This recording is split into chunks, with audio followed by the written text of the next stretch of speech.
Olá, boa noite. O É Notícia hoje tem um convidado muito especial, é o senador eleito Flávio Bolsonaro, filho mais velho do presidente eleito Jair Bolsonaro. Ele é o senador do PSL pelo Rio de Janeiro, com mais de 4 milhões de votos. Vai começar seu mandato a partir de janeiro do ano que vem. Já havia sido, hoje tem um mandato de deputado estadual aqui na LERJ, na Assembleia Legislativa do Rio de Janeiro, onde gravamos hoje. Nós temos o prazer de ter vindo aqui ao Rio de Janeiro. Foi candidato a prefeito em 2016 do Rio e ficou em 4º lugar, mas teve uma expressiva votação, né? Seja muito bem-vindo. Aliás, nós é que estamos aqui, né, senador? Muito obrigada por nos receber. Bem-vindos ao Rio de Janeiro, ao meu gabinete aqui.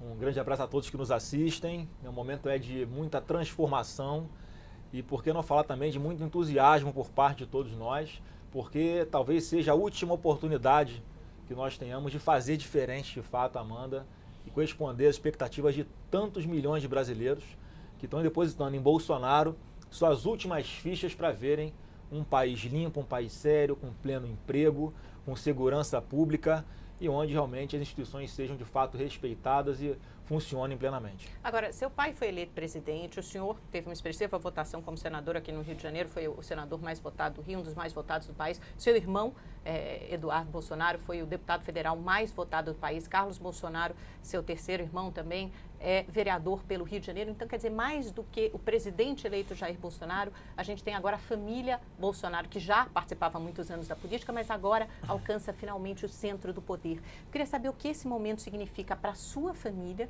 em particular, e para o país. Amanda, o fato de nós estarmos na política, isso ajudou muito para garantir a nossa independência dentro desse meio, que é algo fundamental. Então a gente nunca teve na mão de ninguém, a gente nunca teve no bolso de ninguém, principalmente. Então a gente teve a liberdade sempre, mantendo, né, cada um jogando numa posição, essa possibilidade de defender aquilo que a gente acredita, dar um retorno para o eleitor que nos cobra demais, né? Muitos acham, a eleição do Bolsonaro é fácil. Pelo contrário, nossa eleição ela é garantida todos os dias ao longo do nosso mandato. A gente é cobrado em tudo, qualquer votação, qualquer discurso que eu faça aqui, tem uma cobrança, tem um retorno, é assim que tem que ser. E esse vai ser o tom do governo não do seu pai, o senhor imagina? Não tem a menor dúvida. Então, eu acho que apenas agora a gente está num outro patamar. Eu estou indo ao Senado Federal, o Eduardo chega com muita força na Câmara dos Deputados como o deputado mais votado da história de São Paulo, o que ao mesmo tempo dá muito orgulho para a gente, mas também dá a noção da responsabilidade que é isso aí. Mesma coisa comigo aqui, os 4 milhões, mais de 4 milhões e 300 mil votos.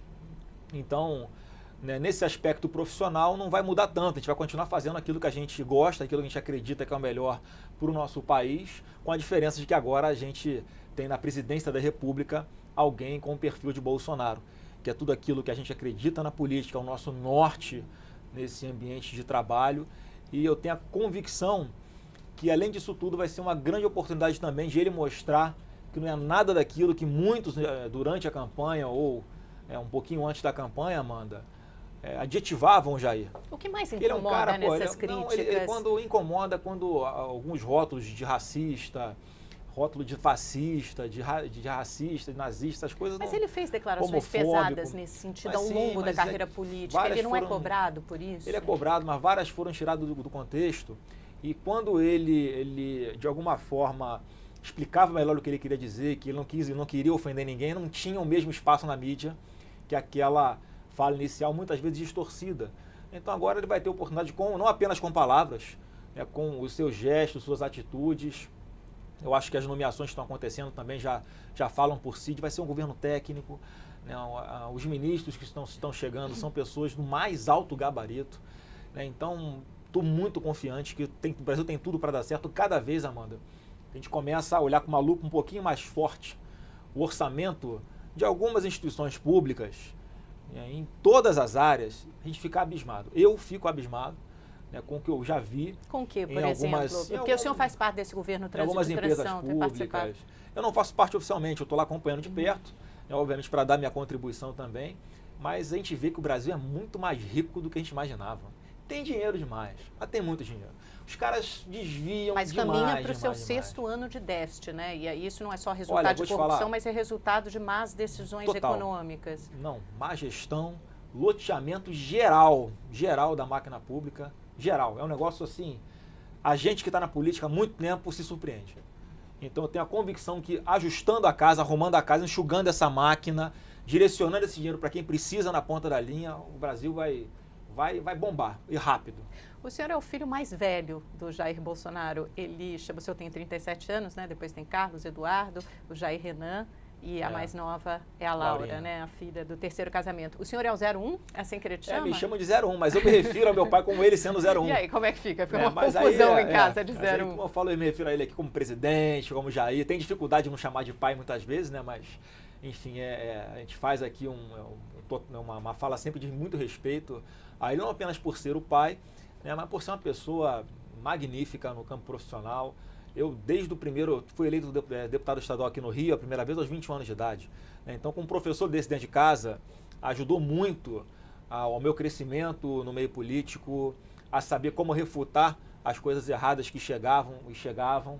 Então, ele é uma referência para a gente em tudo. Como é que é o Jair Bolsonaro pai? O que define a família Bolsonaro? Como é essa convivência de vocês? Amanda, eu botei um pouquinho da história dele, que eu me senti assim na vontade de compartilhar com todo mundo no livro que eu escrevi. Eu escrevi um livro contando um pouquinho da história dele, chamado Jair Messias Bolsonaro, Mito ou Verdade.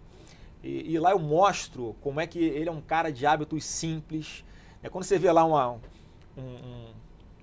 leite moça em cima da mesa para ele jogar no pão, ele não é marketing, ele é aquilo, sabe? É o jeito dele. Tem um danoninho em cima da mesa, é aquilo ali, o café da manhã dele é daquela forma.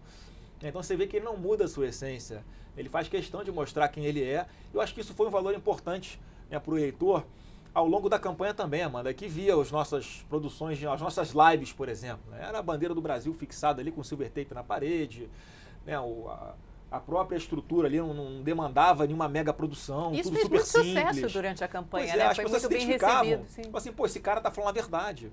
E aí isso foi um mantra nosso.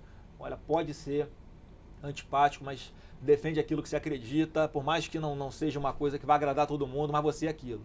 É interessante. Então, acho que essa coerência foi muito importante. Essa autenticidade, simplicidade do seu pai, muitas vezes é comparada justamente com um antagonista dele, que é o ex-presidente Luiz Inácio Lula da Silva. Nesse sentido, o senhor enxerga semelhanças entre as duas personalidades, no sentido da autenticidade, da simplicidade? Amanda, eu vou te falar que, assim, facilidade de lidar sem com dúvida o público. alguma, são duas pessoas que mexem com as emoções, né, de milhões de brasileiros. Infelizmente o Lula foi por um caminho que a gente está vendo aí agora e está apenas começando, que assim eu tenho dificuldade de comparar um com o outro, porque é tanta diferença na essência, então é difícil falar que eles são parecidos. Mas no campo da comunicação talvez seja mais fácil identificar essas semelhanças. Mas semelhanças. talvez o Bolsonaro seja genuíno e o Lula não seja um pouco mais artificial. Ou talvez as mancadas que muitas vezes ele deu, de repente ele não estava na sua faculdade mental normal, no seu grau etílico zerado, talvez, né? O que não acontece com o Bolsonaro, ele tem essa essência, o Jair é um cara super simples, de hábitos super humildes. O senhor chama de Jair em casa? Não, eu chamo de pai, né? Ah, eu tenho dificuldade de chamar de Jair aqui, mas em respeito, obviamente. Então ele é um cara simples demais, um cara caseiro, gosta de ver um futebol, né? É uma das paixões dele, sempre foi super família, sempre se preocupou demais para que não faltasse nada para a gente dentro de casa. Então, ainda capitão do exército, ele tinha aí as aventuras dele de tentar ir para um garimpo durante as suas férias. Vai que ele achava, né, uma pepita de ouro, podia comprar um danoninho a mais pra gente. E aí, deu sorte alguma vez? Não deu. Como é que é a relação com seus irmãos, né? Porque a gente vê que todos vocês, os três mais velhos, são políticos, né? O senhor senador, o Eduardo deputado, o Carlos vereador. Como é que o senhor se descreveria e os outros três também? Quem é o mediador, quem é o briguento, quem é o conciliador, o mais calmo? Eu tenho duas filhas, né? E apesar de ser mesmo pai e mesma mãe, né? São totalmente diferentes. As personalidades. Personalidades completamente diferentes. Então, eu acho que acaba naturalmente um complementando o trabalho do outro. Né? Vocês são muito unidos? Muito unidos, sempre fomos muito unidos. Esses momentos recentes agora, a gente conversa bastante nessa linha, olha, não vamos deixar, né, essas intrigas que muitas vezes uma parte da imprensa insiste em colocar pilha num irmão contra o outro.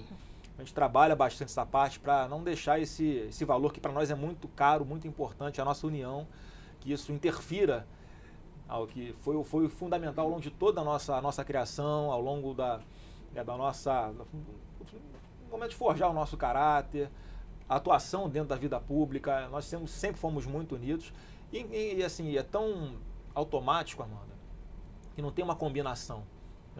Vamos aqui juntar nós três, o que é que a gente vai falar sobre determinado assunto, vamos combinar uma versão, não tem isso. A gente acaba praticamente ao mesmo tempo trazendo para as redes sociais ou trazendo a pública a opinião nossa sobre o mesmo assunto, e são 99% das vezes, acredito eu, convergentes por isso, porque sempre, né, o Jair sempre foi muito presente, né, e sempre foi muito atencioso na hora de dar o mais calmo nas redes sociais, pelo menos. Eu não sei, talvez porque eu seja mais velho, seja referência para os outros irmãos. O senhor é mais moderado. Vezes. Já sou pai, eles não são ainda, então também dá uma moderada forte, né, em alguns impulsos que a gente poderia ter. O senhor faz esse papel um pouco, às vezes, de moderador, de conciliador, de chegar para o irmão um pouquinho mais novo? Mas eu faço até com meu pai às vezes, né? Eu falo, pô, pai, vai por uma linha, vai por outra. Né, e chamei de pai, tá vendo? Tá vendo? Pronto. Se só puxar muito o assunto familiar, acaba saindo. Então, e ele é um cara tão humilde, meu pai é um cara tão humilde que ele ouve os filhos também, ele ouve as pessoas que estão ao redor, que ele tem confiança, né, e nem por isso ele é uma metamorfose ambulante. Na sua essência ele mantém aquilo cristalizado, mas nos pilares, mas no que ele não tem conhecimento, ele não tem o menor problema em pedir ajuda, em ouvir e formar uma nova opinião. A gente vê isso, né? No Ministério da Economia, ao delegar algumas funções para o Paulo Guedes, para o Sérgio Moro. Não foi a mudança dele, Amanda, até algumas pessoas criticam. Economia foi um assunto que... Ele nunca teve esse viés liberal, né? Ele sempre teve um viés. Ele nunca precisou se posicionar muito sobre isso. Até então ele era um deputado federal que representava inicialmente, né, o segmento ali mais voltado aos militares, Forças Armadas, segurança pública, servidores públicos e tal, segurança. Ele nunca precisou se posicionar sobre isso, porque ele nunca participou de comissões temáticas envolvendo a economia. Então, a partir do momento... Tem muita gente que cobra pelo fato de ele estar 28 anos no parlamento e não entender de alguns assuntos mais aprofundadamente de economia.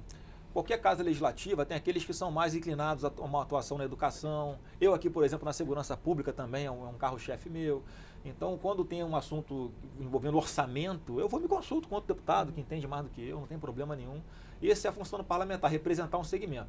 Agora, quando ele está em um patamar de presidente da República, ele, obviamente, por ser uma pessoa extremamente inteligente também, né, ele passou num dos concursos públicos mais difíceis à época no Brasil, a Academia Militar das Agulhas Negras, pouquíssimas vagas, ele estudou em escola pública, passou praticamente ali, em função da base que ele teve de escola pública, e por ser um autodidata, uma pessoa esforçada.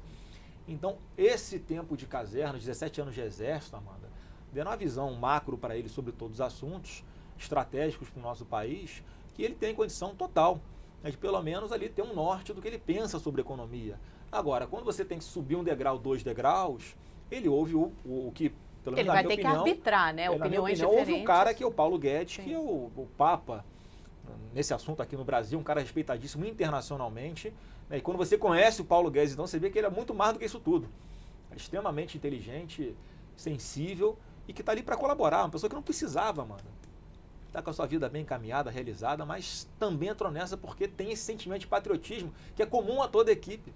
Quando a gente vê a eleição do Bolsonaro, né, a gente vê que há uma superposição assim, de muitas camadas e muitos interesses que acabaram convergindo na persona do Jair Bolsonaro. Então, tem a pauta de moral de costumes, de segurança pública, de economia com esse viés mais liberal que o Paulo Guedes trouxe, esse verniz para a campanha. Na sua opinião, na sua avaliação, qual o principal desafio do novo governo? Olha, o principal, sem dúvida alguma, é segurança pública. Que a partir Antes de economia, o senhor acha que segurança pública... Não tem, isso é até uma coisa que o Jair falava, né, lá atrás, quando você não sabe nada de economia. A economia não existe sem segurança pública. Né? Como é que você vai vender um pãozinho na padaria, né, se tem arrastão ali, se tem assalto àquela padaria todo dia? Mas segurança pública existe sem economia, se não houver um bem-estar econômico, uma distribuição de renda? Eu acho que o Estado tem que ser pequeno, tem que ser mínimo, mas muito forte onde ele é necessário, que é a segurança pública, por exemplo, que é o primeiro passo. Né? Sem o direito de ir e vir, você não consegue trabalhar. Você vai ter economia se você não consegue deslocar da sua casa para o seu trabalho. Tem que ter segurança pública. Então, essa bandeira que ele conseguiu expressar com mais clareza ao longo da campanha, que tem que ser intolerante com o marginal. Não tem jeito. Então, não tem jeito. Essa política de olhar direitos humanos para eles como se eles fossem vítimas da sociedade, né? Você ser a favor de desarmar a população de bem, enquanto na prática a gente vê os marginais altamente armados. Isso é uma política falida. Mas os direitos humanos não são importantes? Claro, inclusive também? São tão importantes que até nesse momento ali de fechamento dos ministérios, uma coisa que eu ponderei também junto a ele, fiz coro junto a ele, nós ouvimos a bancada das mulheres na Câmara, a gente já tinha essa ideia de, olha, será que a gente vai tratar os direitos humanos realmente de uma forma, vamos ignorar esse assunto? porque ele sempre foi muito distorcido. Desde Fernando Henrique Cardoso, década de 90, os direitos humanos são tratados com esse olhar, né, que, repito, são dos principais fatores da segurança pública estar falida hoje em dia. Por que a gente vai deixar esse assunto de lado, se nesse momento a gente pode dar um destaque maior, transformar isso no Ministério da Família, Direitos Humanos e Mulheres, por exemplo, né, perdão. E com isso, a gente mostrar para a população qual é o direcionamento que tem que ser dado, que é de defesa das mulheres, dos idosos, das crianças, das pessoas com necessidades especiais, das vítimas de violência. Então, esse norte que nós vamos dar, eu espero, né, que seja essa a decisão do Jair, de manter esse assunto numa pasta com status de ministério, a gente possa mostrar como é que se faz direitos humanos. E nada melhor que botar uma mulher, né, que tenha pensamentos, né, conservadores, ligados às questões religiosas também, para mostrar que a família, que a base da sociedade tem que ser valorizada e direitos humanos tem que começar valendo para essas pessoas. As minorias, por exemplo, como o LGBT, não acabam ficando desatendidas no Ministério, Não, assim, que tem contrário. Justamente uma mulher com uma pauta conservadora, mais ligada à família, à tradição? Você imagina, né, se a gente está falando de segurança pública, né, de combater a impunidade, aquelas pessoas que agridem as outras por causa da opção sexual dela vão ser punidas. Então eu digo sempre o seguinte, a gente não precisa ter o nome LGBT, negro, índio e diversas outras minorias para falar que a gente vai dar atenção para esse segmento. Todas essas minorias serão contempladas direitos humanos, e atendidas. na minha opinião, direitos humanos contempla isso tudo.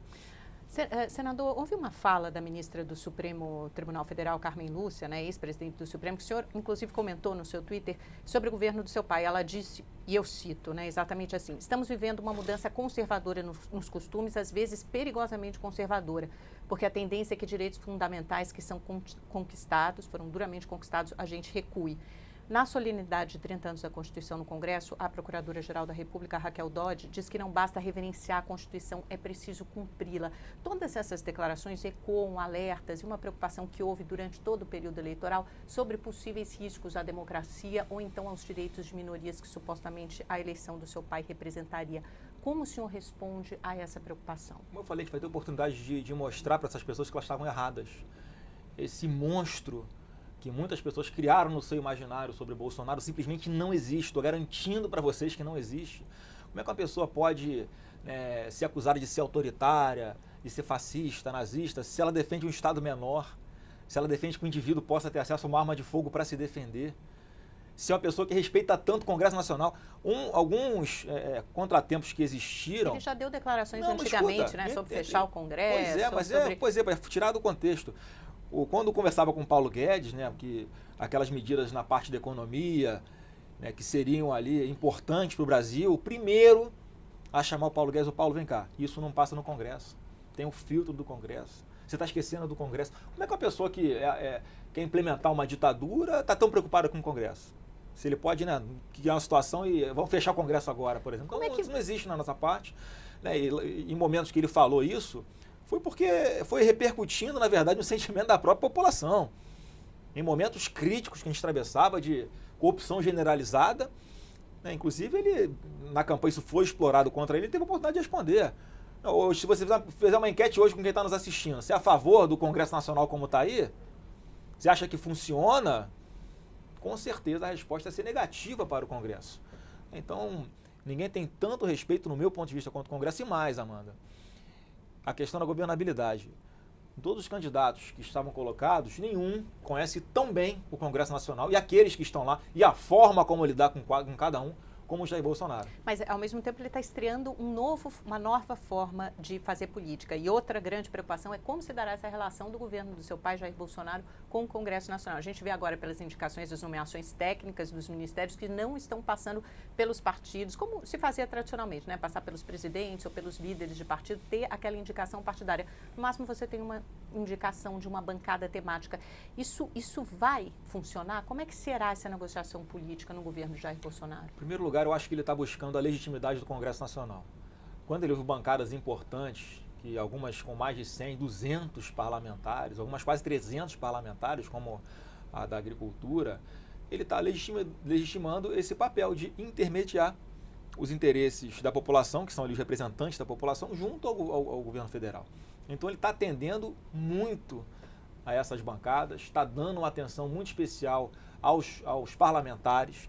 Se você vai lá na transição dele, no CCBB lá em Brasília, é um entra e sai de deputado, senador o dia inteiro. Então ele está dando atenção, há uma preocupação do Onyx Lorenzoni, que vai ser também um grande articulador nessa pasta, em fazer essa interlocução. Agora está o momento de definição de ministérios, então a segunda etapa é essa aproximação maior.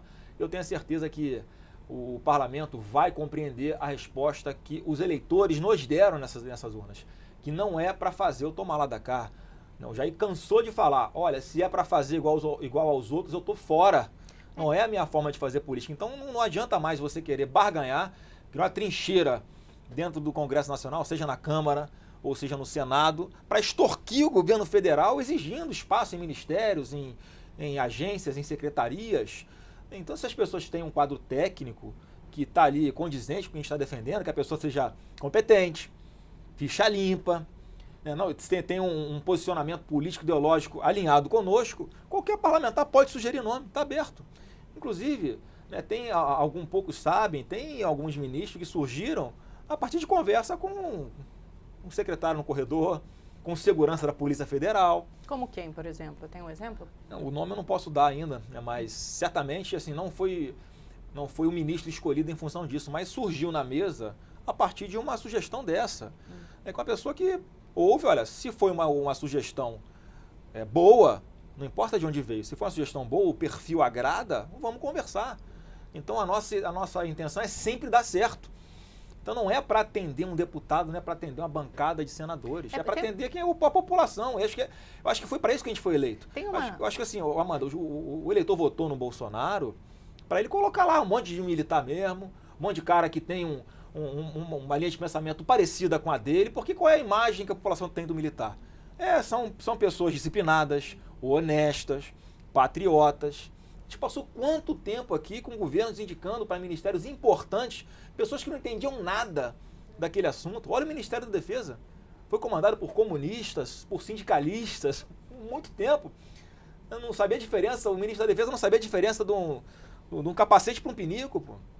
Então, assim, a gente tem que ter respeito com aquelas pessoas que vão ser atendidas mais diretamente por aqueles ministérios. Senador, quando o senhor tocou nesse ponto dos militares, é um ponto importante, porque é o governo que tem mais militares, maior número de participação de militares desde a redemocratização. Acho que são 7 ministros militares. E aí é uma preocupação tanto nos quartéis, que haja uma politização dos quartéis, ou que haja uma identificação, uma associação em demasia do governo Bolsonaro com os militares, e também há uma preocupação entre os civis, né, entre os críticos, os analistas políticos, no mesmo sentido, que seja um governo com um viés pesadamente militar. Como é que o senhor responde? Vai ser um governo com viés de ordem, de progresso, né, de respeito às tradições do nosso país. E, mais uma vez, a partir do momento que o governo for acontecendo, até aquela pequena minoria, né, que está criticando pelo fato de ser militar, né, que está incomodada com a mudança, a gente está quebrando o sistema mesmo. Está radicalmente, uma mudança radical nesse sentido. A mudança sempre causa reação, né? Causa em qualquer reação, sentido que ela alguns vier. setores até, não estou me dirigindo à rede de TV, mas há setores da imprensa, alguns setores da grande imprensa que estão mais incomodados. Mas vocês não acham essas críticas naturais, na relação com a imprensa? Vindo de quem vem são naturais, não tem a menor dúvida. Porque a partir do momento, Amanda, que a crítica começa a acontecer de uma forma que não é racional, a pessoa não critica com o cérebro, a pessoa critica com o fígado, ela vai perdendo a razão, deixa de ser um analista, um crítico e passa a ser um torcedor. Isso acontece direto. Eu lamento que pessoas até consagradas aí começam a partir de um preconceito totalmente equivocado, premissas totalmente mentirosas para fazer uma análise acerca de Bolsonaro, e esses generais vão dar uma resposta que vai surpreender muita gente positivamente, porque são pessoas extremamente inteligentes. Você para conversar com o general Heleno, um cara é uma enciclopédia ambulante. O general Santos Cruz é uma pessoa que tem uma bagagem cultural, uma vivência que poucos brasileiros têm. Esse é um bom exemplo, o general Santos Cruz. General Mourão, uma pessoa super qualificada também, que está ajudando. Presidente. Agora, o general Santos Cruz eu acho que é um bom exemplo, porque ele foi escolhido para um cargo eminentemente político, que é a Secretaria de Governo, que normalmente fica responsável por essa articulação com o Congresso, quando já tinha alguém na Casa Civil, Onyx Lorenzoni, supostamente responsável por essa articulação com os parlamentares. De quem será essa função? Do Santos Cruz, do general ou do Onyx Lorenzoni? A função de secretaria ali de governo, ela é uma função de estar mais negociando com o parlamento, com a Câmara e com o Senado. E a função da Casa Civil sempre foi mais de coordenação dos ministérios e também da conversa, do diálogo do governo federal com estados e municípios. Então, acho que as pessoas ficaram sem entender, porque aí era um general assim, para tratar com os políticos. É assim que vai acontecer? Esse preconceito de ser militar tem que mudar. Não é preconceito por ser militar, é que os militares eles têm muita experiência em diversas áreas, como o senhor falou, de defesa, de infraestrutura, mas na articulação política em si. Essa é uma experiência, porque o general Santos Cruz não tem experiência com o Congresso. Mas qual a experiência com o Congresso que tem que ter? É essa velha política? Isso não tem mesmo, nem tem que ter. Se tivesse, não seria escolhido. Então, acho que é uma cara que o presidente Bolsonaro quer dar para os congressistas de uma pessoa séria, que vai receber as demandas legítimas, que a função do deputado, do senador, é atender também a sua base, ao seu estado, mas com coisas que são republicanas. Ele foi entendido até como um freio para as demandas dos parlamentares. Eu acho que não, freio é uma coerência por parte do Jair. Está sendo coerente com aquilo que ele sempre pregou, de fazer uma política de uma forma diferente. A intenção do Jair Bolsonaro é que o Santos Cruz fique com a maior parte, ou a grande parte da articulação política? Sim, e se houver necessidade, o Onyx também vai participar diretamente disso, vai ser uma função compartilhada. Então, mas o principal articulador é o Santos Cruz? No cargo, sim. Agora, a experiência do Onyx Lorenzoni no relacionamento, por conhecer, saber quem é quem no Congresso Nacional, é fundamental. Então, acho que vai ser um trabalho compartilhado, vão estar juntos diariamente. Porque foi encarado como esvaziamento de poder do Onyx Lorenzoni. O Onyx é talvez a principal pessoa próxima ao Jair em toda essa transição. O trabalho que ele faz é fantástico. Acho que por isso, talvez, o susto, né? Acho que da parte do presidente Jair Bolsonaro, não tem nenhuma preocupação em esvaziar ninguém. Ali, todo mundo que está nomeado tem que, a gente parte do pressuposto que a gente tem confiança, mas a gente pode o nome da articulação política política no governo Bolsonaro será o general Santos Cruz. O secretário de governo é responsável por isso e hoje é o general Santos Cruz. Voltando a essa história da articulação política, que é o que eu acho que talvez sejam os principais pontos do governo, como vai se dar essa negociação, porque é uma novidade para todo mundo, né? Para os parlamentares e também para o Poder Executivo. Muitos políticos alertam para o fato de que a negociação com as bancadas temáticas, como Jair Bolsonaro tem feito até agora, não é suficiente, principalmente para aprovar temas ligados à economia, como a reforma da Previdência, a reforma tributária, até porque essas bancadas, às vezes, votam de formas diferentes, muito parecidas, obviamente, nos temas ligados à moral e a costumes, mas diferentes nas pautas de economia. Não é razoável essa análise? Eu acho que quem vai fazer o controle de qualidade do Congresso é a população. Se não fossem as redes sociais, seria impossível o Jair Bolsonaro ter sido eleito presidente. Então vocês vão continuar usando as redes sociais para pressionar o parlamento? Até isso, Amanda, mudou. Por que o político tem medo? Não é de gente na rua? Agora mudou, é gente na internet, é gente pressionando nas redes sociais, por e-mails e também nas ruas. Então só mudou ali a forma de manifestação. Então quando você já algumas decisões até, Amanda, nem precisa ser político para entender e compreender essa pressão popular via internet. A gente já viu alguns ministros até do Supremo Tribunal Federal também recuarem um pouquinho na posição que tinham tomado, às vezes uma posição institucional, recua um pouquinho, pensa melhor por causa da pressão popular. O senhor acha que até os ministros do Supremo hoje não estão imunes a essa pressão popular? Todo mundo tá submetido a isso, como tem que ser. É o poder emana do povo. Então tem que ser dessa forma. Então a gente está acreditando muito que com essa força que o Jair foi eleito, uma votação tão expressiva e tão significativa, porque ele está, sim, com essa força agora para imprimir um ritmo maior de mudança que a sociedade espera. E nos acusam de ser conservadores, né? Mas eu acho o seguinte, eu acho que foi tão acelerada essa pauta chamada progressista, em especial na questão dos valores, que a própria sociedade falou, opa, está muito rápido, vamos devagar com isso aí. Então, se houve um exagero de uma parte, agora é normal um ciclo de pautas mais conservadoras que atendam a esse pleito da população. E aí não pode haver exagero da outra parte também? Mas a gente tem que esperar acontecer, pelo menos, para acusar eles de alguma coisa, mas eu acho que não. Eu acho que não, porque as pessoas que, pelo menos, assim, eu falo pelo Rio de Janeiro, a bancada de deputados federais que foram eleitos aqui no Rio de Janeiro, são 12 novos deputados federais, tem um padrão totalmente Bolsonaro, tem esse alinhamento. Então vão fazer uma defesa desses valores que todos nós dentro do PSL pregamos. E assim vai acontecer, acredito eu, Amanda, dentro de vários outros partidos, porque não foram poucos aqueles candidatos que gostariam de ter caminhado com a gente na campanha, ou que se arrependeram de não terem vindo para o PSL, ou que se arrependeram de não apoiar o Jair Bolsonaro para presidente já desde o primeiro turno. Eu acho que essa força vai estar muito bem representada no Congresso Nacional E vai ter esse controle, sim, por parte da população, não tem dúvida. Porque eu acho que o grande temor, talvez, que os analistas digam, é que existe, obviamente, essa desideologização, nossa, é até uma palavra, a gente precisa separar sílabas para falar, que é uma preocupação por parte do governo do seu pai, Jair Bolsonaro. Agora, a preocupação do outro lado é que haja uma ideologização, só que com o sinal trocado, né, que é o sinal conservador. Então, quando a gente, escola sem partido, ou mesmo a flexibilização do Estatuto do Desarmamento, ou seja, que isso ainda é carregado de ideologia também, só que uma ideologia do outro lado, uma ideologia mais conservadora, de direita, tradicional. É o seguinte, não vai ser uma... É difícil conseguir um equilíbrio, não vai ser né? uma ideologia elevada a -1, você quer dizer, né? O oposto. Vai ser diferente. Vai ser o contrário. Porque a ideologia, Amanda, foi usada ao longo dos últimos anos para assaltar os cofres públicos. A título de estar trabalhando por uma causa, por uma bandeira, por um projeto social, democrata ou comunista, eles próprios faziam questão, né, quem estava no poder, de manifestar isso, o Estado foi assaltado. Como eu te falei, a gente está vendo com lupa o orçamento, as receitas de alguns órgãos do poder público. É assustador. Há 2 dias me apresentaram, por exemplo, como é que funciona Furnas. Deus me livre. Se tinha ali uma expectativa de receita aí de 3, 4 bilhões de reais com Furnas, quem me apresentou um dossiê com várias informações absurdas, tudo loteado de uma forma criminosa, era para Furnas, por exemplo, está faturando mais de 15 bilhões por ano. Quem está pagando é o povo brasileiro. Para que e tem problema, para não usar uma palavra mais baixa, desde as coisas mínimas ali até aquelas coisas macro. Aí, eu estou falando de um órgão. Como é que ficam as indicações para o 2º e 3º escalão? Aí também em estatais, em autarquias? Tem que continuar sendo o mesmo critério técnico.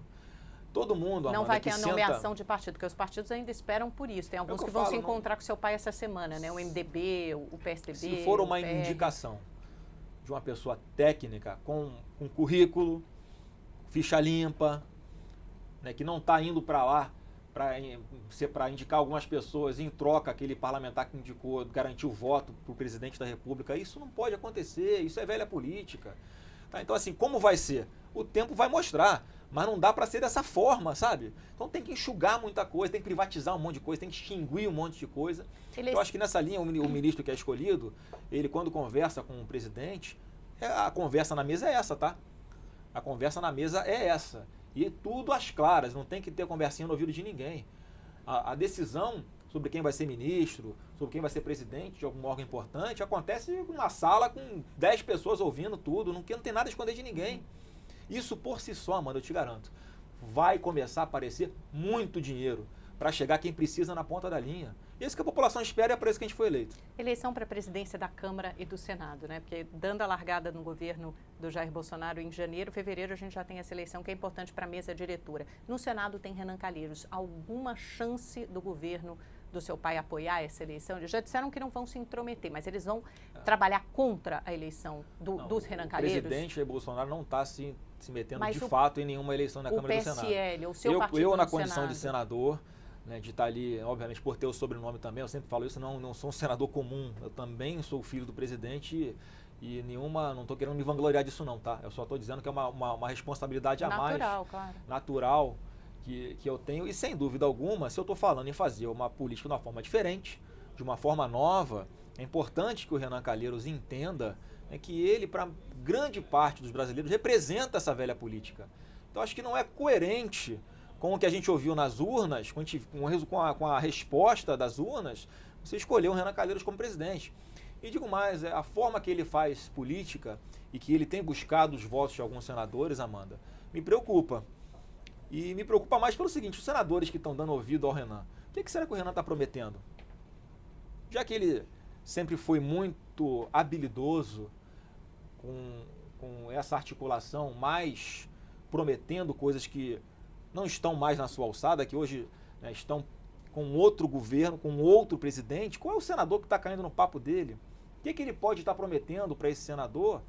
Né, será que ele vai poder entregar isso para esse senador? Então, por outro lado, os vários candidatos que estão se colocando, Amanda, né, tem aí o Davi Alcolumbre, tem o Esperidião Amin, está colocado o nome, o Álvaro Dias está com seu nome colocado, até o Tasso Gereissati também parece que está com seu nome na mesa para concorrer. São nomes melhores do que o do Renan. Eu digo o seguinte, sem dúvida alguma são nomes melhores, Eu também não tenho dúvida que será um conjunto de senadores que vai, no fim das contas, se aliar contra esse projeto, que é o projeto da velha política. Eu tenho vontade de conversar com o Renan. Pô, Renan, olha só, numa boa, eu tenho idade para ser o seu filho. O que é que você não entendeu? Você vai continuar fazendo essa velha política? Você não viu o que aconteceu no seu estado? Quase que ele não se elege senador. Olha o que aconteceu com vários dos seus colegas que não conseguiram a reeleição para o Senado. Vamos dar uma chance para o Brasil, pô. Pensa nos seus filhos, nos seus netos. E na Câmara, então o senhor acha que... pode parecer, Amanda, uma posição um pouco ingênua, mas é aquilo que a gente não pode daquilo que a gente não pode se distanciar, que é a essência de um parlamento, que a gente tem que resgatar. A gente vai a todo custo, ao longo desses 4 anos de governo Bolsonaro, buscar e trazer concretamente para dentro do plenário do Senado. O senhor acha que o mesmo vale para o Rodrigo Maia na Câmara? Pode ser que sim, mas eu digo o seguinte, lá na Câmara eu não estou participando das conversas, mas eu vejo também outros nomes fortes ali, acompanho, vejo lá o nome do João Campos, né, como um nome que está surgindo forte ali também. Há outros candidatos que também seriam simpáticos à bancada do PSL, de deputados federais, né, e o Rodrigo Maia também carrega um pouco disso. Eu não tenho dúvida que carrega um pouco disso, mas é uma pessoa, né, que está ali com o seu nome posto aí, com a negociação para uma posição ou não junto ao Rodrigo Maia, não está fora da minha alçada, vamos dizer assim. Senador, eu vou pedir licença um minutinho, nós vamos para um rápido intervalo, voltamos em seguida com o senador eleito Flávio Bolsonaro. Não sai daí. Estamos apresentando É Notícia. A notícia está de volta com o senador eleito, filho mais velho do presidente eleito Jair Bolsonaro, Flávio Bolsonaro.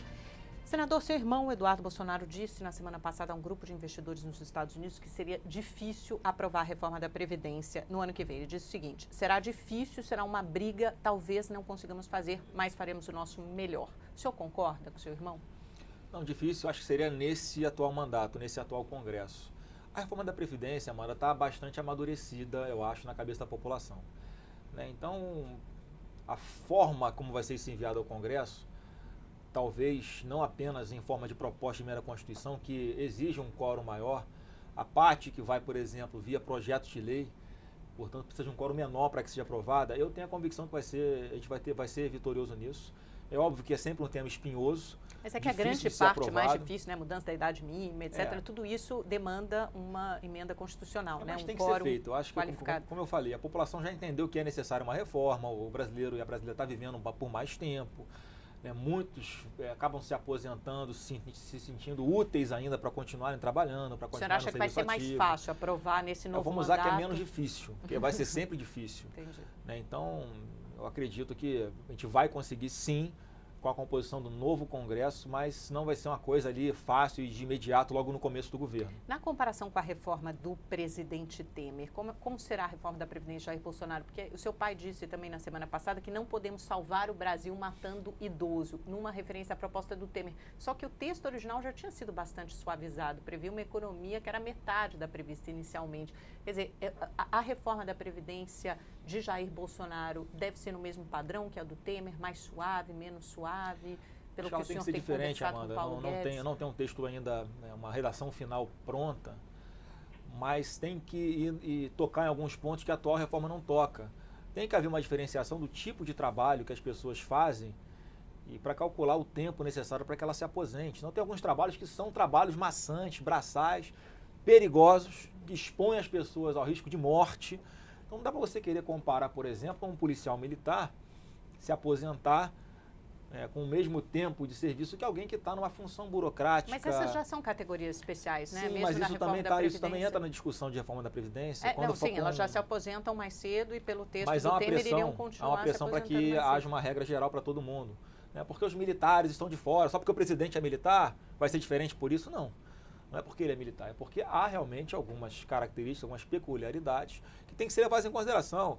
É aquela pessoa que do meio rural, que passa a vida inteira cortando cana, aquele trabalho braçal, cansativo, será que ele aguenta fazer o trabalho dele aos 65 anos de idade? Mas será que isso não é uma coisa desumana? É nessa linha que o Jair tem falado, que tem que ter um olhar diferente. Então, algumas categorias, vai haver exceções para algumas categorias. Mas, de forma geral, 65 anos para aposentadoria como idade mínima parece razoável para o senhor? Parece razoável, mas com alguma transição para aqueles que que estão na iminência de se aposentarem não sejam penalizados. Com as regras de transição. O senhor participou do encontro do Bolsonaro também na semana passada com o conselheiro de Segurança Nacional dos Estados Unidos, John Bolton, que naquele famoso café da manhã que eu sei que o senhor levou. Qual foi essa contribuição para o café da manhã? A missão de comprar o café da manhã ficou comigo. Até demorei um pouquinho a chegar ali. Chegou atrasado. O presidente estava ali já, pô, tá onde, moleque? Tá demorando. Então eu cheguei ali uns 15 minutos antes do John Bolton chegar. E aí, na verdade, eu comprei o Danoninho para fazer a brincadeira com o assessor do meu pai. Eu comprei o Danoninho para você. Só que ficou em cima da mesa. E aí apareceu.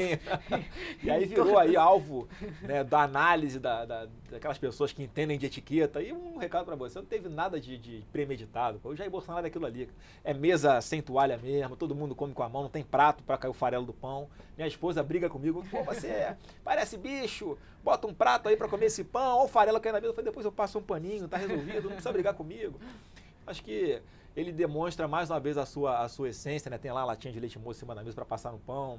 Ainda fiz até uma cortesia, comprei um American Cake, né? Um bolo americano lá para fazer uma média, só que ele nem tocou no bolo, foi direto no bolo de fubá que dava na mesa. Ele gostou do bolo de fubá.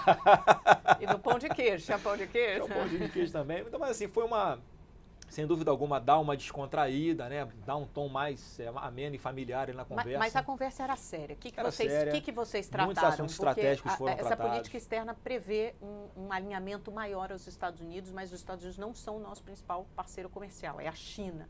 Aí há alguns analistas que temem que a China seja deixada de lado e a China é a grande responsável, a maior responsável pelo superávit na balança comercial brasileira. Não, olha, não tem nada contra a China.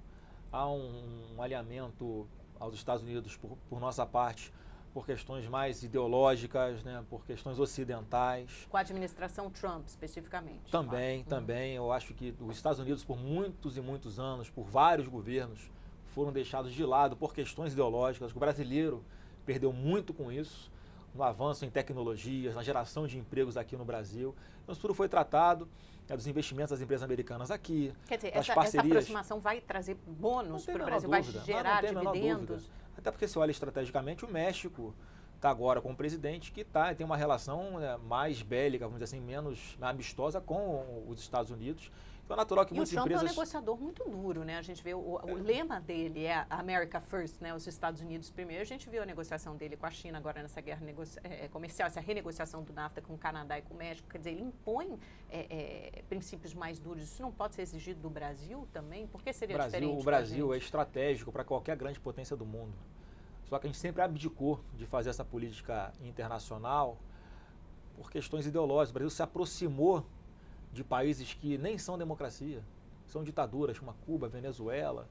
Então a gente abriu mão, né, inclusive dando dinheiro do contribuinte brasileiro para outros países, em detrimento desses investimentos aqui, que são importantes. Quando tem um livre mercado, a concorrência acontece, a geração de empregos aqui tem que voltar a acontecer, isso vai chegar com segurança jurídica. Qualquer lugar que a gente vá lá fora conversar com investidores estrangeiros, Amanda, é um manto da desconfiança em cima da gente. Olha, eu não vou investir bilhões lá no Rio de Janeiro, porque além da possibilidade de eu ser achacado pelo governo, a realidade está para mostrar, né, que o governo achacava as grandes empresas, eu não tenho segurança jurídica, a lei muda toda hora, então eu não consigo fazer um plano de negócio de 5, 10, 15 anos, porque a cada 3 anos a lei muda, eu vou fazer o que no Brasil? Olha o risco de se investir no Brasil. É essa mensagem que a gente já levou também para todos os investidores, né, internacionais, de que vai ser diferente com o governo Bolsonaro e vai começar a ser diferente já logo nos primeiros dias. Isso eu posso garantir para vocês, que por parte, né, do que depender de decretos, portarias, normatizações internas, ou seja, que podem ser feitos diretamente pelo presidente para desburocratizar muita coisa, isso vai acontecer e o resultado, na minha avaliação, vai ser muito rápido. Eu estou muito otimista com o início do governo Bolsonaro, porque vai transmitir essa confiança para todo mundo, inclusive para os empresários brasileiros, que, não tenho dúvida, em sua maioria esmagadora, Amanda, eles também estão, né, com esse sentimento e com uma tranquilidade muito maior agora com 2019 do que tinham, né, nos últimos meses. Mas é uma anos. estratégia de transformar os Estados Unidos no maior parceiro comercial ou no país mais próximo ao Brasil, mais do que a China? O maior parceiro comercial do Brasil vai ser aquele que trouxer mais vantagens para o povo Porque brasileiro. hoje a gente tem uma balança deficitária. Já teve ao longo dos últimos 10 anos uma balança muito deficitária com O os problema da americanos. China, que o Jair sempre colocou, Amanda, não foi o investimento chinês, né? Foi a atuação de empresas públicas da China vindo aqui comprando, investindo em setores estratégicos para a gente. Sempre foi preocupação dele. Como é que você fica na mão, né, de uma empresa que é ligada ao governo chinês? Não é uma empresa privada. É um ente público, bancário com governo, com dinheiro público da China, que vem aqui. Então a gente está tirando de uma estatal brasileira e dando para uma estatal chinesa para quê? Se a gente pode buscar parcerias com empresas privadas, né, que possam garantir para a gente ali, por exemplo, o poder de decisão quando a gente está falando de setores estratégicos como energia. Então, assim, acho que é mais uma coisa que foi um pouco distorcida. O próprio Jair talvez tenha dado um pouco de margem para isso. Mas os Estados Unidos, sem dúvida alguma, vão ser um grande parceiro nosso aqui, com toda a capacidade de investimento, tecnologia que eles têm, como Israel também, outra grande nação que o Brasil fez questão de cortar laços, até diplomáticos em alguns momentos do governo Dilma, que a gente vai resgatar. Combinado alguma coisa nesse encontro, no sentido do Bolsonaro ir para lá e quando, ou do Trump vir para cá? Alguma chance do Trump participar da posse do seu pai? A questão da presença do Trump na posse, eu acho que é mais inviabilizada pela data, né? O 1º de janeiro. 1º de janeiro é um dia horrível para se fazer uma cerimônia, enfim, o Réveillon é comemorado em todo o mundo. Então, acho que não daria nem tempo. Acho que o Trump teria que passar o Réveillon no avião para chegar aqui a tempo da posse do Bolsonaro. Mas, sem dúvida alguma, num primeiro momento, as visitas não estão sendo confirmadas ainda, Amanda, porque estão dependendo da cirurgia que ele tem que fazer. Sim. De religação do seu intestino. Isso mas deve acontecer no final de janeiro. Mas do Trump vir para cá também. Também há. Então, assim, acho que vai ser um diálogo muito saudável, importante para o nosso Brasil e para eles também, né? Senador, pena que o nosso tempo acabou, porque eu queria te perguntar muito ainda sobre o Rio de Janeiro. Acho que vai ficar para uma próxima entrevista. Vamos para o nosso pinga-fogo. Então, eu falo uma palavra e o senhor responde com uma palavrinha ou uma frase rápida. Ditadura militar de 1964. Regime militar que nos salvou de uma ditadura comunista. Democracia. Valor inegociável. Sérgio Moro. Referência para todos os brasileiros. Paulo Guedes. Um professor que vai nos ajudar a trazer muitos investimentos e criar muitos empregos aqui no Brasil. General Mourão. Olha, uma pessoa firme e leal, né, ao Brasil. Wilson Witzel. Um governador que eu tenho a certeza que vai fazer um grande mandato e eu, né, assim como todos os fluminenses e cariocas, vamos fazer de tudo para que seja um governo que dê certo. João Dória. É uma liderança política que lá em São Paulo, né, também foi importante para que não pudéssemos dar margem ao crescimento do PT. Temer. Cumpriu um mandato tampão, com muitos acertos e muitos erros, né, mas que não teve o meu voto. Quem votou no Temer foi quem votou na Dilma. Lula. Uma pessoa que traiu a confiança de milhões de brasileiros e se mostrou ao contrário de tudo aquilo que ele prometeu ao longo de sua vida, de ser uma pessoa honesta, decente e patriota. Jair Bolsonaro. Vai ser o maior presidente da história do nosso Brasil. Um livro. O mínimo que você precisa saber para não ser um idiota, de Olavo de Carvalho. Uma música. Olha, eu estou ouvindo tanta música infantil por causa das minhas filhas. Eu quase falo que Patati Patatá, Vampirina, essas coisas. Vale também, tá? Vale tudo. Então acho que é uma dessa aí, pô. Um Patati Patatá, pronto. É o seu momento de que eu estou ouvindo as minhas filhas o dia inteiro. Momento de pai. Sabe que até na rádio eu não consigo mais ouvir música. Eu ouço as rádios que tocam notícia. Tá bom. Um sonho. Olha, corresponder às expectativas de tantos brasileiros para que a gente faça a coisa certa nos próximos anos. Flávio Bolsonaro. Uma pessoa simples, um soldado do Brasil e que vai estar ali no Senado Federal para honrar a confiança também do povo do Rio de Janeiro, né, e que pede a Deus todos os dias muita saúde e sabedoria para fazer a coisa certa. Muito obrigada, senador. Obrigado. Foi ótimo participar dessa entrevista com o senhor aqui no seu gabinete na LERJ. Obrigado. Obrigada a você também pela sua companhia, pela sua audiência. A gente se encontra na semana que vem com um novo convidado. Uma ótima noite, uma boa semana. Até lá. Tchau, tchau.